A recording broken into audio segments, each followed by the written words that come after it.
The Tao of Self-Confidence, episode 750. Welcome to the Tao of Self-Confidence, where I share stories of amazing women who have discovered their inner journey to self-confidence. Visit our website at thetaoofselfconfidence.com. Your inner journey to self-confidence awaits. Well, hello friend. Welcome to the Tao of Self-Confidence, where I share stories of amazing women who have discovered their inner journey to self-confidence. I'm your host today, Sheena Yap Chan, and today I have a phenomenal lady on the show today. She is a photographer, a filmmaker, and a designer, and I'm really excited to have her on and share her story with us today on self-confidence. So without further ado, I'm going to introduce you to Sophie Cheung. Sophie, how are you today? Maybe you can fill in a little bit more by yourself to the listeners.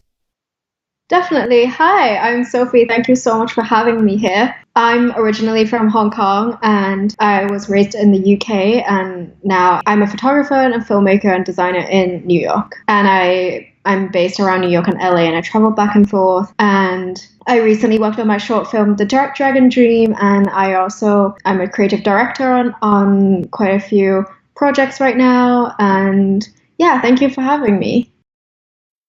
Thanks for sharing that. And Sophie, what would be your favorite self-confidence quote?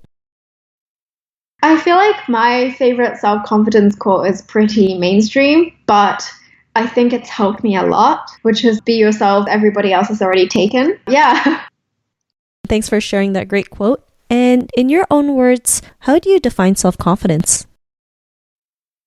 I think self-confidence is being okay with who you are, being proud of who you are no matter what. Just really being there for yourself and understanding that you are always, the best version that you can be. Thanks for sharing that great definition. And Sophie, what was your life like before your discovery of self-confidence? Interestingly, for me, I feel like self-confidence is a roller coaster because I always achieve it and then I don't achieve it and I achieve it again and I don't achieve it again. So I think there are different phases for me. So for example, when I was going to school in England, I just felt like I never fit in with the culture because I was so different to everyone there.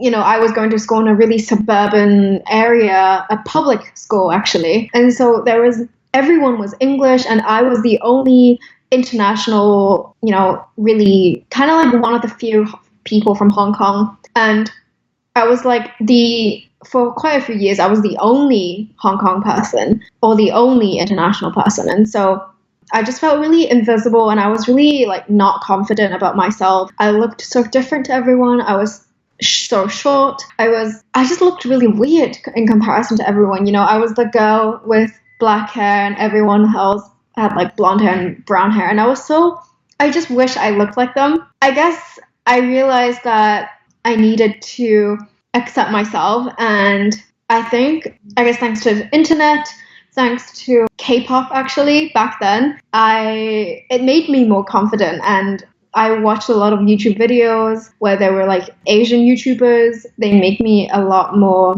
confident about who I am, about being Asian in such a white area. So yeah, that's one of my phases. And then I think another one is I'm a photographer and I'm a filmmaker, and I'm surrounded by a lot of beautiful models, and I'm not a model-like person at all. And sometimes I do feel very self-conscious around such beautiful people, but you just have to really accept yourself, and that honestly, the way you look doesn't mean everything. And, some of the most successful people in the world aren't famous or successful because of the way they look.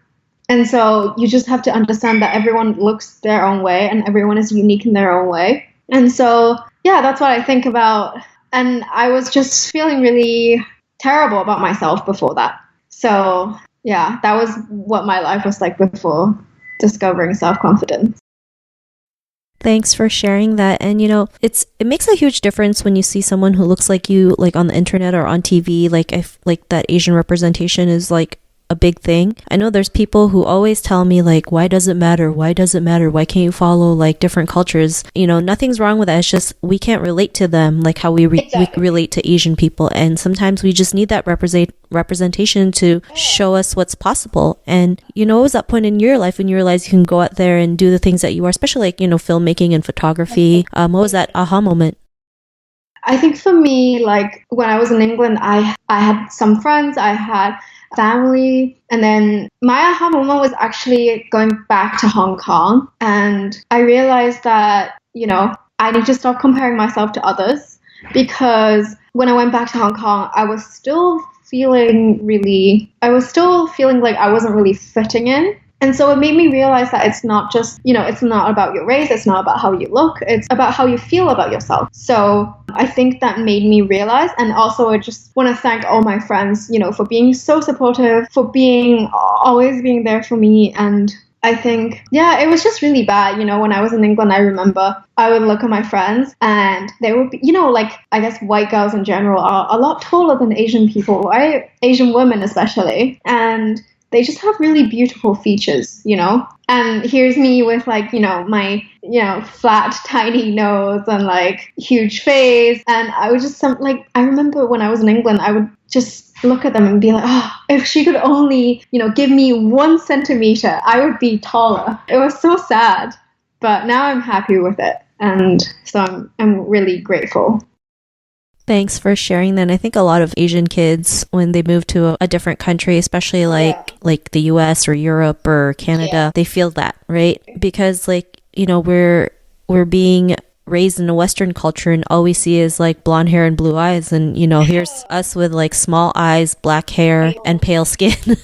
But we have to realize, you know, who we are is just as beautiful. And like now with the power of the internet, there's so much like Asian women and movies and covers, and you know, it's slowly growing, and I'm glad that you know that's starting to happen. And you know, because of that, what's your life been like now? Yeah, because of that, right now, like honestly, I'm so thankful for YouTube because of all these Asian YouTubers. Like, do you ever watch YouTube? You know, like, does it ever help you?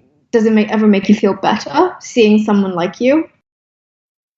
Yeah, totally. I mean, for me, growing up, when I first Asian TV show I ever saw was American Girl with Margaret Cho. So for me, just seeing someone who looks like, not who looks like me, but has similar features makes me realize like what is possible. Yeah, I remember like back in when I was in school, I would watch, I don't know if you know her, she's from Head to Toe on YouTube, and she was doing all these makeup tutorials, and I was like, oh my God, like finally, like someone who looks like me, who can teach me how to do makeup on my face. And yeah, and I guess it just feels so good to be yourself, to accept yourself, to understand that you're not alone in this, and to know that, you know, there are so many people like you, and whatever you're feeling, a lot of other people feel like that too. So I think this feeling of not being alone makes you feel a lot better. And for me personally, so my short film, The Dragon Dream, it features an all Asian cast, and the film is basically in English mainly, like 95%. And growing up, like, I also never really saw films or TV shows like that with Asian, you know, Asian American or just, you know, Canadian Asian,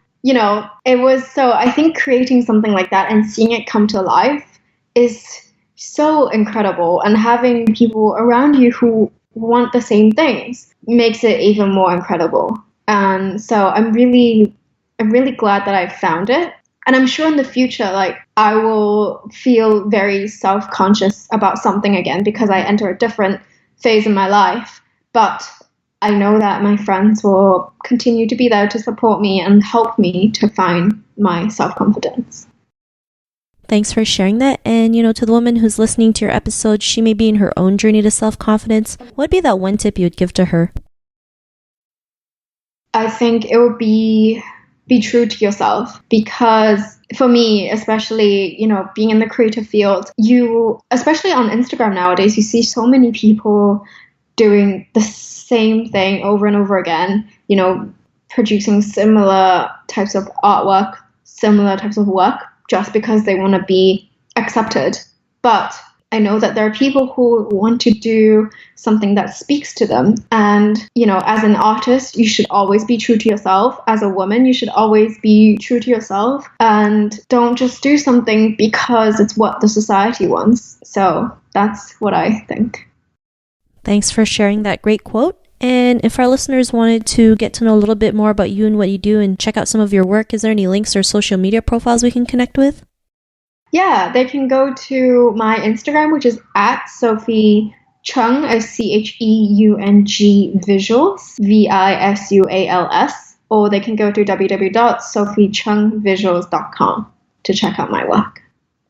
Awesome. Well, thanks for sharing that. And to our listeners, if you want to connect with Sophie, you can also head on over to the taoofselfconfidence.com and search for Sophie's name. Her show notes will pop up along with everything else that we talked about. And I really just want to thank Sophie today for taking the time to share her story and tips with us on self-confidence. So thank you so much, Sophie. Thank you for having me. Not a problem. It was really great having you on the show. And to our listeners, be on the lookout for another new episode of another amazing woman's journey to self-confidence, and we'll talk to you soon. Bye for now. Thank you for tuning in to another amazing episode of the Tao of Self-Confidence.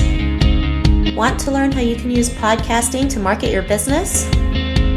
Download your free report by visiting our website at thetaoofselfconfidence.com. Your inner journey to self-confidence awaits.